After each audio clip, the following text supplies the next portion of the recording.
Have you ever felt that cold, clammy fear when you realize that everything around you is a set? Not in a movie, but in reality. Look around right now. Look at the buildings they call historical heritage. We've been lied to our entire lives about who we are and where we came from. Official history is falling apart at the seams, and that cracking sound is audible to everyone who has ever been in an old palace or museum. You have been deceived, cruelly and cynically. And the funniest thing is that the proof of this grand falsification is right there for everyone to see.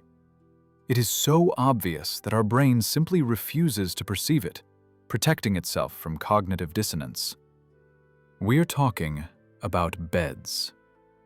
About the tiny, almost childlike beds of great kings and emperors who, according to legend, ruled half the world. Have you ever wondered why, in halls with ceilings 5 or even 6 meters high, where doorways rise to 4 meters, there are beds only 150 or 160 centimeters long? This is not just an absurdity, it's evidence. Historians, these guardians of the official matrix, feed us tall tales about people being shorter in the past. We are told that the average height of a man in the 17th or 18th century barely reached 160 centimeters. But allow me, if they were such shorties, why would they need doors through which a horseman could ride without bending his head? Why would they need stair steps so high that only a person with legs a meter or more in length could comfortably climb them? Here's where it gets most interesting. They try to convince us of the absurd theory that kings slept sitting up. Supposedly, so that blood wouldn't rush to the head, or so as not to confuse a sleeping person with a deceased one, or for better digestion. Do you seriously believe this nonsense? Imagine Louis XIV or Peter I, people who spent days in the saddle on military campaigns, ruling gigantic empires. And this powerful ruler comes to his bedroom and suffers all night, hunched over on a semi-reclining couch, like in the economy class of a budget airline. This contradicts physiology. Any living organism needs full horizontal rest for spinal recovery. The version about sleeping sitting up is a pathetic attempt by historians to explain a discrepancy they cannot hide. Let's engage logic and discard school textbooks. Architecture is frozen music, but it is also frozen ergonomics. Any building is constructed for a specific consumer. If you build a dog kennel, you make the entrance sized for the dog. If you build a house for a person 1 meter 80 centimeters tall, you make the doorway 2 meters, not 4. The gigantic doors of the Hermitage, Versailles, palaces in Potsdam or Vienna are not just about pomp and grandeur. They were a functional necessity for those who built them. These doors have handles located at such a height that a modern person, even a tall one, has to reach up to open them. Now imagine the Lilliputian king from the official version of history trying to reach that handle. He would need a stepladder. The conclusion is terrifying, but inevitable. Those who lived in these palaces in the 18th and 19th centuries did not build them. They simply found them. They came upon the ruins of an older, more advanced, and, most importantly, physically larger civilization. Our ancestors, or those presented to us as ancestors, were a kind of squatters. They moved into the vacant, gigantic halls, did some renovations, dragged in their small furniture, their short beds, and began to play at grandeur. This explains everything. Both the cold in these enormous stone shells, which cannot be heated by ordinary fireplaces, and the lack of proper toilets and sewage systems in Versailles, even though the engineering systems of the past, like Roman aqueducts, were perfect. The new occupants simply didn't know how to use the technologies of the giants, and turned the palaces into stinking cesspools with golden stucco. Look at the paintings of ruin artists like Piranesi or Hubert Robert. We are told these are fantasies. But why, in these fantasies, do tiny people swarm among cyclopean ruins, using gigantic columns as supports for their shacks? It's not a fantasy. It's a documented chronicle of how people who survived a global catastrophe adapted the legacy of titans. And those very short beds are simply the furniture of the new inhabitants. Small, weak, knowledge-deprived, yet very vain people who appropriated someone else's walls. But if the palaces weren't built for us, then who were they built for? Who were these beings, 3 or 4 meters tall? And where did they disappear so suddenly that they left their homes perfectly preserved? Official science remains silent, because the answer to this question would shatter the foundation of modern power. For if we learn that we are merely a secondary civilization, living on the remnants of gods, our entire political and religious system would collapse. But there are facts that cannot be hidden. And we're not just talking about doors. It's about stone processing technologies that we cannot replicate even today with our lasers and diamond cutters. Let's set emotions aside and pick up a calculator. Mathematics is the only science that cannot be bribed or rewritten to please a ruling dynasty. If we look at the official data regarding the construction of those very palaces with 4-meter doors, the numbers simply don't add up. We are told that St. Petersburg, this city of giants, was built from scratch on a swamp at the beginning of the 18th century. Imagine the scene. Thousands of peasants in bast shoes, armed with wooden shovels and copper chisels, creating the perfect geometry of St. Isaac's Cathedral. Have you ever tried to work granite with a chisel? Granite is one of the hardest types of stone. To chip off a piece of it, you need high-hardened steel tools that dull after every half hour of work. Yet we are told that illiterate peasants, surviving on bread and water, carved columns weighing hundreds of tons with perfect cylindrical forms, polishing them to a mirror shine. Let's take the Alexander column. Its weight is over 600 tons. 600,000 kilograms of monolithic granite. Official history states that this monument was carved out of the rock by hand, dragged by means of hauling, and then lifted and installed on its pedestal in less than 2 hours, using a system of ropes and wooden blocks. Engineers and physicists who checked these calculations are baffled. To lift such a weight using 19th century technology would require so many ropes that they simply wouldn't fit on Palace Square. Moreover, the friction force in wooden blocks under such a load would instantly turn them into embers. The ropes would snap, and the structures would splinter into pieces.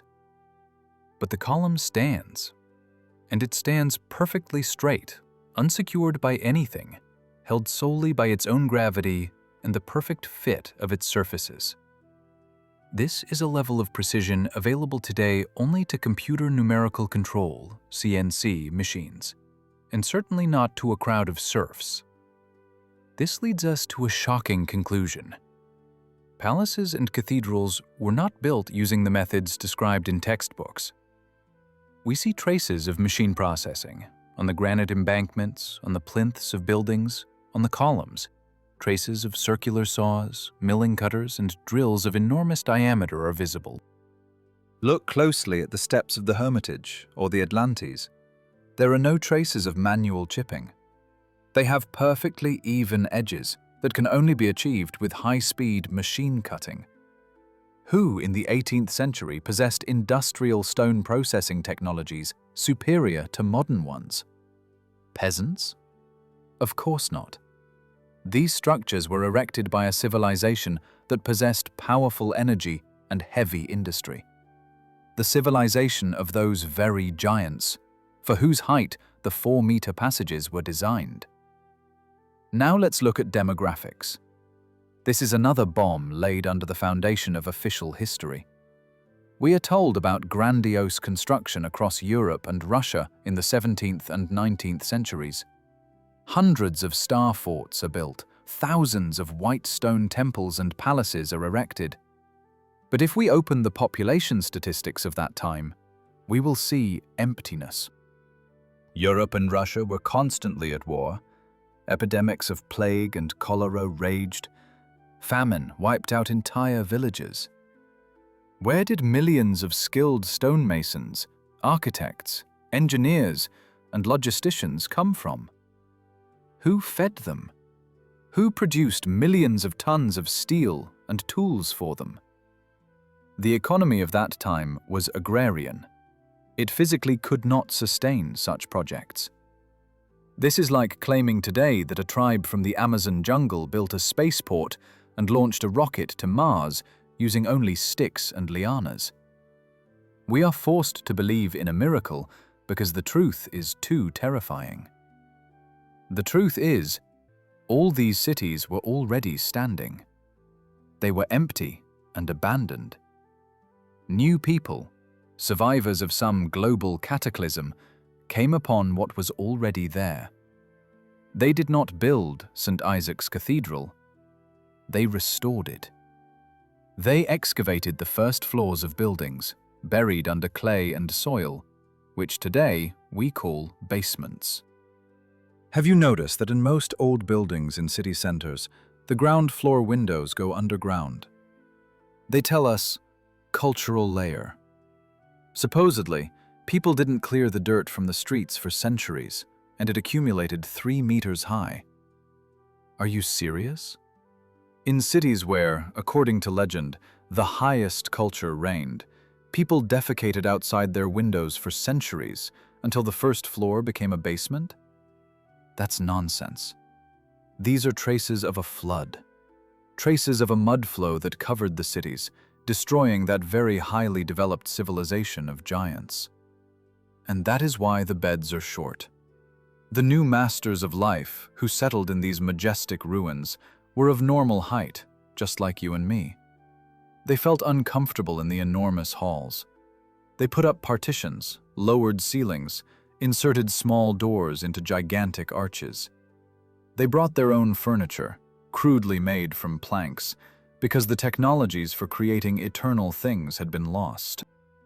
Short beds in palaces are a symbol of degradation. It is a marker that we live in a post-apocalyptic world without even realizing it.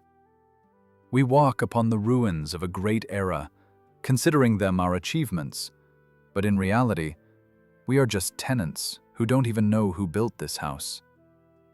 But if there was a civilization of giants with technologies surpassing ours, and if a catastrophe occurred that destroyed them, then why is it kept silent? Why do historians so fiercely defend the version with bast shoe wearers and cultural layer? The answer lies in the very nature of the catastrophe and in who came to power after it. History is not a science of the past. It is a weapon aimed at your consciousness in the present. He who controls the past controls the future.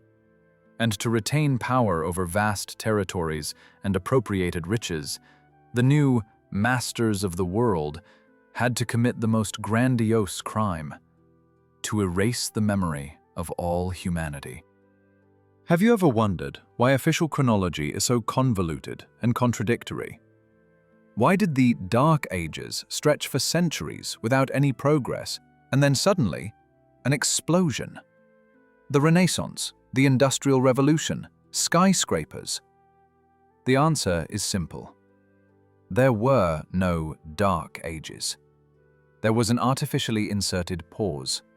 Phantom time, designed to lengthen history and conceal the fact that antiquity was quite recent. Look closely at old engravings, coins, and documents of the 17th or even 18th centuries. Pay attention to the spelling of dates. Very often, before the numbers, there is a Latin letter I or J. For example, the year is marked as I-700 or J-700. We are told that it is simply a 1 written in calligraphic handwriting, But alternative researchers point to the obvious. It is an abbreviation for Jesus, or Jesus. That is, events occurred not in the 1700th year, but in the 700th year from the birth of Christ. With a clever stroke of the pen, the letter was turned into the digit 1, and the history of humanity instantly became 1,000 years older. Why was this needed? To cast the real builders of pyramids, aqueducts, and star forts into deep antiquity. To tell us, this was not built by your grandfathers. It was built by mythical ancient Greeks and Romans thousands of years ago. Thus, the connection between generations is severed. Thus, we forget who we are. But the most important proof of forgery is maps. Maps don't lie, if you know where to look. Open the first edition of the British Encyclopedia from the year 1771. It is an official document, the pinnacle of knowledge of that time. Find a map of Eurasia there. You will see a vast country that occupies most of the continent, from the Urals to Alaska, from the Arctic Ocean to India. It is called Grande Tartarie, Great Tartary. This is not a small region. It is the largest state in the world, next to which the Russian Empire looks like a modest neighbor. Where is this country in history textbooks? It's not there. It was erased. We are told about fragmented khanates, about wild nomadic tribes, but on the maps we see hundreds of cities: Grustina, Kambalu, Serponov. Where are these metropolises? Official history calls the war with Yemelyan Pugachev a peasant revolt. But does a peasant revolt require a regular army, artillery, and the redrawing of borders after victory? No. It was a world war. A war between the rising pro-Western Romanov Empire, which in essence was the occupation administration of Europe, and the remnants of that very ancient, gigantic empire of Tartary. The Romanovs won, and the first thing they did was rewrite history. Tartary disappeared from maps. Its cities were destroyed or renamed, and its inhabitants were declared illiterate rebels. That's when the total forgery began. Libraries didn't burn by chance. Archives were destroyed by the carload. Recall the fire of Moscow in 1812, or the Great Fire of London. Fire is the best censor. It destroys evidence faster than any decrees. Another mind-blowing fact: global architecture. Have you ever noticed that the Capitol in Washington, St. Isaac's Cathedral in St. Petersburg, the Reichstag in Berlin, and the Pantheon in Paris look as if they were built by the same architect? This is called the antique style.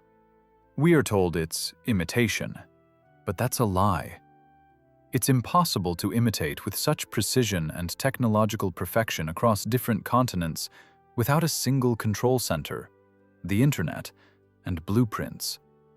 These buildings are the legacy of a unified global civilization. Antiquity is not ancient Rome and Greece. Antiquity is precisely the world that existed before the catastrophe. It was a global world with a single architectural language, a unified energy system. Those very columns and domes are not just decor, but technical devices, and a single transport network. Australia, America, Africa, everywhere we find the same buildings with columns, gigantic doors, and high ceilings. And everywhere the same story. Colonizers in loincloths arrived and built masterpieces of marble and granite in 10 years. In Sydney and Melbourne stand grandiose buildings, which, according to the official version, were built by convicts immediately after landing. Seriously? Prisoners exiled to the ends of the earth first erect post offices and parliaments with Corinthian columns and intricate stucco work? No. They simply occupied empty cities. This is a global corporate raid on the real estate of a perished civilization.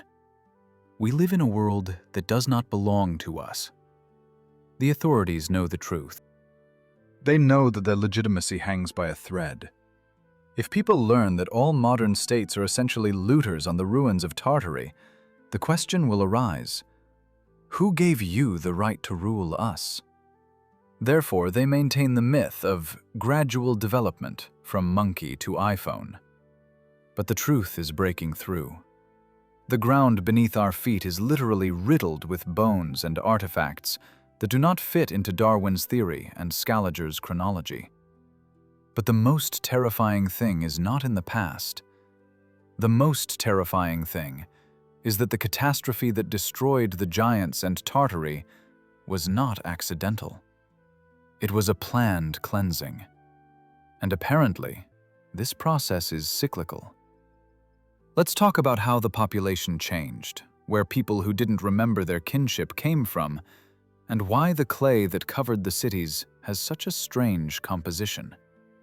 Are you ready to learn the truth about how we were turned into obedient biomass? We have reached the darkest and most physically tangible part of our investigation. If previous facts could be attributed to errors by historical scribes or peculiarities of architectural fashion, the ground beneath our feet cannot lie.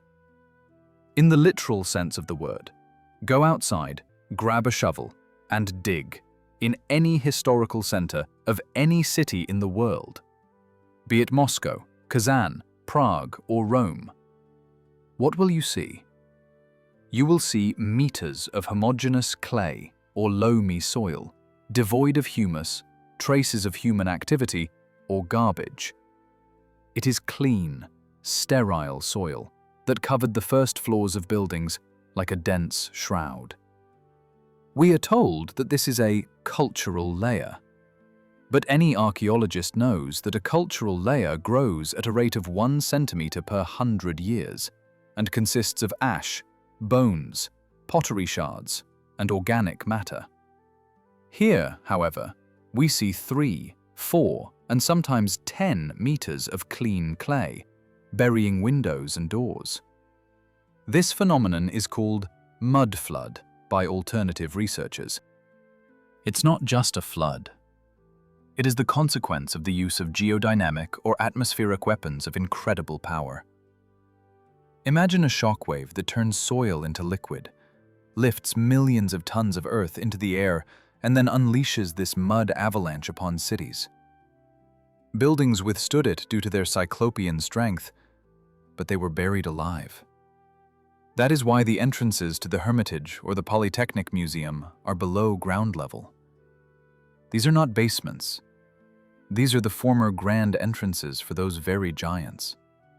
We, the current inhabitants, have turned second-story windows into doors and walk on the roofs of a buried world without even suspecting it.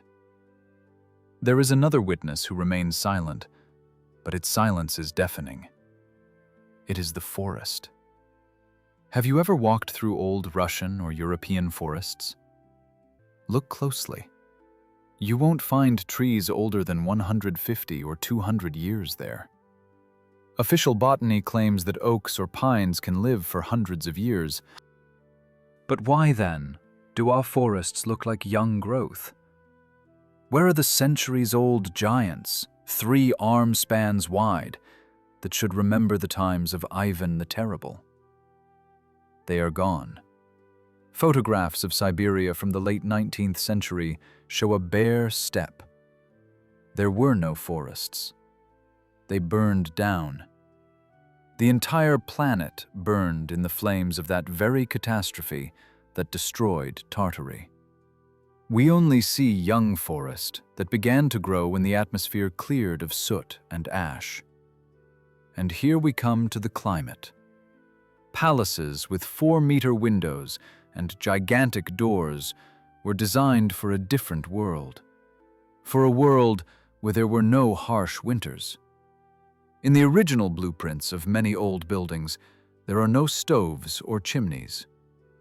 The fireplaces we see now are decorative additions that could not heat such volumes.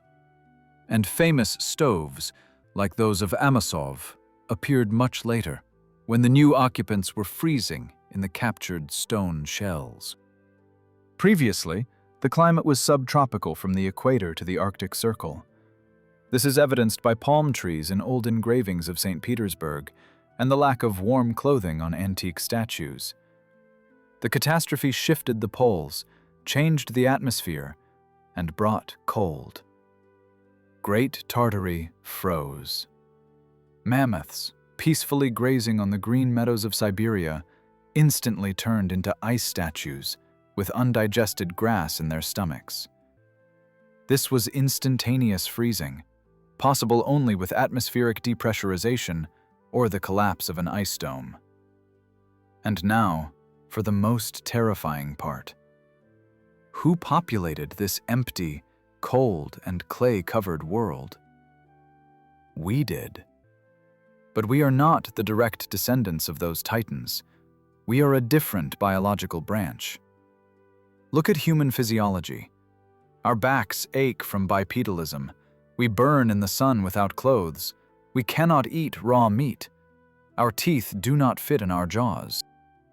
We look like an artificially bred species, or refugees from another planet who could never adapt to local conditions. Those who initiated the reset cleared the territory of dangerous giants who possessed knowledge of free energy and ether, and populated the planet with us, small, weak, with short memories and short lifespans. That is why these short beds suit us. The furniture brought into the palaces in the 18th and 19th centuries was already made to our standards, to the standard of a service human. We were convinced that we are the pinnacle of creation, having passed a long path of evolution. But in reality, we were simply dropped into ready-made sets, given primitive technologies, a religion of humility, and a false history. The system needs us as batteries, as a biological resource for maintaining surviving infrastructure that we don't even understand. We mine ore, pump oil, which may be the blood of the earth, not the product of dinosaur decomposition, and maintain the operation of a gigantic machine whose true purposes are hidden from us. Recall the year without a summer, 1816. In Europe and America, snow fell in July, birds froze in mid-flight, and a terrible famine began. Officially, we are told about the eruption of the Tambora volcano, but the symptoms more closely resemble a nuclear winter. It was at this time, in the first half of the 19th century, that a strange demographic explosion occurred. The population of cities sharply increased. Hundreds of thousands of people with no past, no lineage appeared, massively filling factories and plants. Where did they come from, if there had been famine and cold before? This was the new batch, the upload of a new version of humanity onto the Earth server. We live in a post-apocalyptic world. We are children of a nuclear winter and a mud flow. Our short beds and enormous palaces are a monument to our incongruity with this world. We occupy someone else's place, and we feel it subconsciously. Hence this longing for a golden age, for a lost paradise. This is not a myth. It is genetic memory that gods once lived here, and now we do. But who controls this process? Who presses the reset button every few hundred years? And, most importantly, are we not approaching another finale? After all, technologies are again reaching a dangerous level, and the population is becoming too difficult to control.